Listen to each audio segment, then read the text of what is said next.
How about this, Will? Behold the world's first water-cooled PlayStation 5. You must have seen this already. I know you got your finger on the pulse. Yeah. Well, don't brag about it, though. I didn't read the article and how they did it. I just saw the image. Okay, image in the headline. Well, actually, this image, it's weird that they use this image because the water-cooled version doesn't look like that at all. No. They posted a video. It's a 13-minute video from a Vietnamese channel called Modding Cafe. And actually, the video, it's got like style to it. It's kind of wild the way the thing goes. I'm sure they don't mind us shouting them out because you should definitely go and watch it yourself.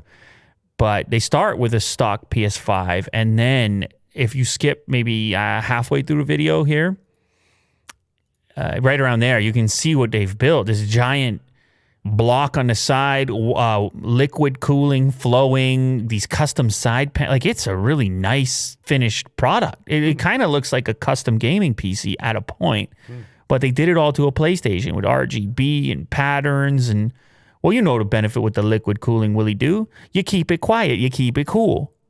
And you can mine off of it. Hey, man, easy. But you also, you shrink it a little bit somehow. It's amazing how much smaller it can get. Now, I granted the design style they went with didn't necessarily maximize or I guess minimize the footprint. However, they could have, if they wanted, just shrunken it as much as possible. Sure. The main core components were able to shrink down quite a bit because you didn't have to have as much space in there to deal with cooling by air.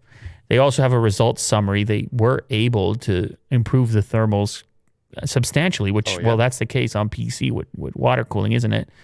Of course, you're here for the looks, and what do you say about the looks, Will? Yeah, they did a good job at the polish of it. You're a big fan. Like little logos cut out. What would you pay? What would you pay for something like that?